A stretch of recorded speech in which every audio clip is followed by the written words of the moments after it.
Just having some fun with the Dragula. Oh man, I love this piece. I made it as soon as Johnny Lightning came out with it. I made it, and I used a. I tried using a Sunline chassis, and it wouldn't work. So I used a motorcycle engine, and I just kind of pieced everything together underneath there. And it has been so long since it's been on the track. I've just been having a ball with it. It's more of a dragster than anything, but it runs great. It runs great. And having a ball with a new layout too, guys. All my cars, just everything.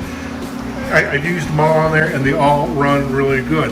I've done the eight-wheel stretch Batmobile limo. I did the ambulance, just everything. Even the track cleaner. I've used everything on there, and it looks absolutely wonderful. They run absolutely wonderful. Another thing about the track is it's the radius turns here.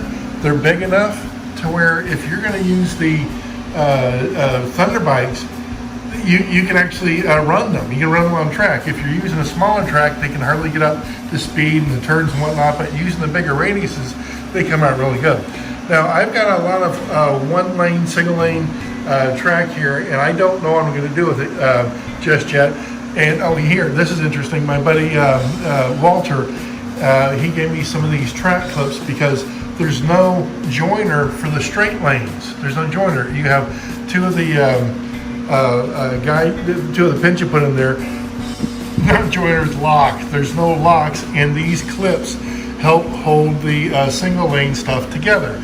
And my buddy Walter, he's the guy. If you need the replacement tires for the Thunder bikes, he's got them. He's got them on eBay, and they absolutely work wonderful. He's got the back tires there, and I had a Thunder bike for years, and I couldn't find the replacement tires, and it would just sit there and spin on the track. Walter is the guy who has the tires on eBay. They're very reasonably priced, and they work absolutely wonderful. Those are the ones I've got on this red bike right there. Okay, so I'm gonna have some fun today, guys. I'm gonna just start laying things out, see what I got.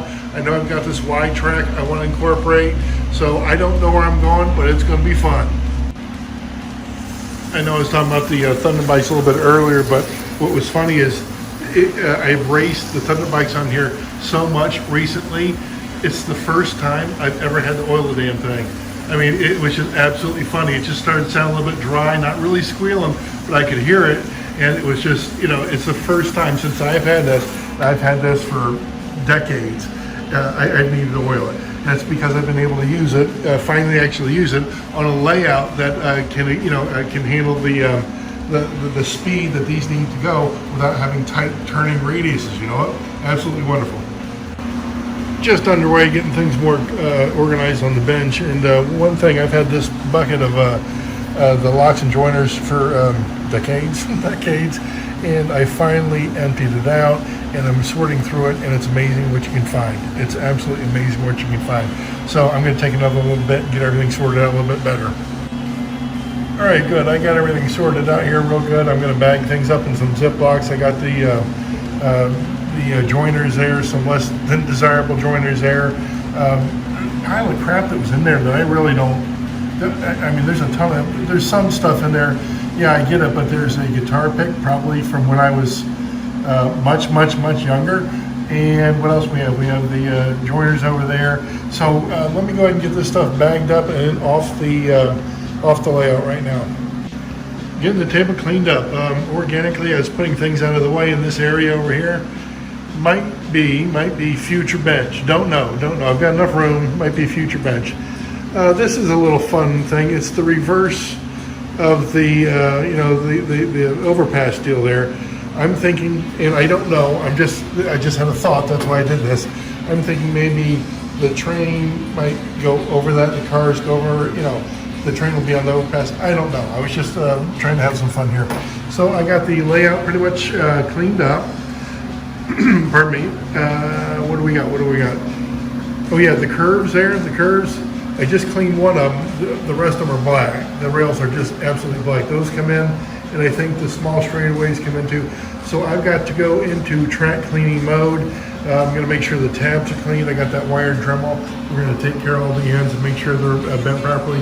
because when you put the tabs on that hold them together, one, they're difficult to get on, and two, you don't want to be taking them off, guys. You want to keep them on. So once again, let me go into a track cleaning mode, make sure everything's good and clean before we start fussing around with what we think the layout's going to be looking like. Okay, very good. I've been doing a little bit of track cleaning, make sure everything's real good before we get started, and I feel like I've got enough of the single lane stuff to have a good enough layout to get started here. One thing I do want to incorporate, and I know I said it, but that Y track, I really like it. I like how it goes from the double lane, splits off like that. And when was it? Yeah, 63, so it's older than I am by a year. Time for it to come off the package, guys. Let's see what we get. And just for fun, before I take it off the package, just looking through the plastic, and I know it's been on there for a while, but it needs to be cleaned. I mean, look at the rails. Those rails look like they need to be cleaned. All right, here we go, coming off. We have an empty package, and here's what came with it. They're both stacked on top of each other, but they gave me some locks and joiners and a couple of those clips to hook on the when it goes to the single lane stuff. Okay, very good. Let me go ahead and get these cleaned up. Okay, got that Y track clean, so I am ready to start fiddling around. Don't have an idea really what I want to do with it, but I know it's going to be fun. All right, here we go. Okay, just for fun, here's an early thought. Got one of the Y tracks, kind of branches off a little bit, and I'm just thinking about trying to rejoin it somewhere later, but I've got such a plethora of straightaways, I might take it down quite a bit, and then, I don't know, I'm just guessing. And we got some more curves right there, so not done yet, still having some fun.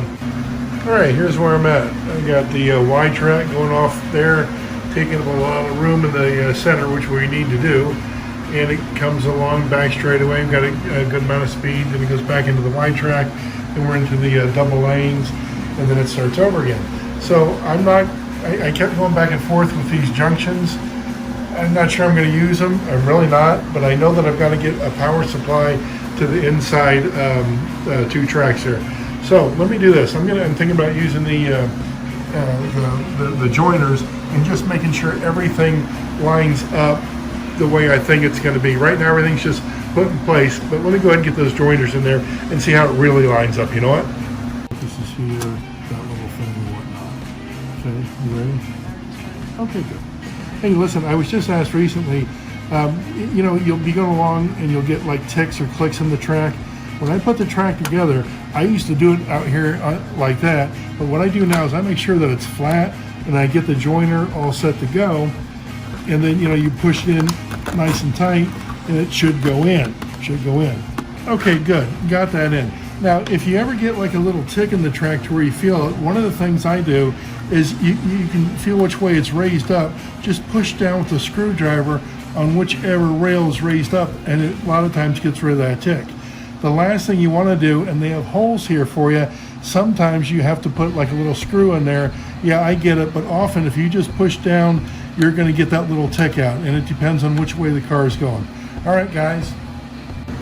Boy, I have been working on it. I've been getting the joiners in there pretty good. I don't have them all in there yet, because once I get all the joiners in there, I'm going to have to flip this thing over and then put all these little connectors in there is what I'm going to have to do. I've got them in several places already, but not everything isn't joined up yet. But I'm getting it, and I'm hoping, I know I got a little bit of a gap there, a slight gap over there, and a little bit over here, but it should work out. All right, guys, let's see how we get. All right, getting those clips on more than just a bit fiddly, but I got everything together. My wife helped me turn the whole track over, and where I had to join everything together, it went together quite well. And out of all the track that I had, the single lane track, I got one piece left over. So that's fun. Okay, so I still need to put some electricity to this thing, and it looks like I've got plenty of opportunities to do it. I'm just probably going to put it here because this terminal track will do both lanes. All right, guys, that's where I'm at right now. Here we go. Just finished up the wiring for the inside track here. I think I've got everything right. I color-coded my wires, red, black. Let's see what we get here, guys. Let's see what we get. Make sure I got the transformers on. Yes, I do. And I did, as you can see, I put some guardrail around there just for fun. Okay, good. That is smooth, too. Listen to it. No real ticks in it. Let's go and try the outside lane just for fun. See what we get. Yeah, sounds good. Sounds good. I think, wow, I like this. I like this a lot. I think this single lane roundabout loop here is going to get a lot of time, guys. I really like it. Really like it. Okay, so what do I got? I got an inside track and I got an outside track, and I have yet to do a lot of scenery. There's one guy who I'm going to model my stuff after, Luke Cowan, I believe that's his name. I'll show you a link or some of his stuff, but he is absolutely amazing. Probably one of the world's best, in my opinion, as far as doing this scenery for the models and stuff. The guy is absolutely wonderful. Okay, I'm going to call it quits right now. I'm going to have some more fun here, and can't wait to see you next time, guys. Let me know if you need anything. Please like, subscribe, and if you know of anybody that might like the slot car stuff, please refer me to them. All right, guys, see ya.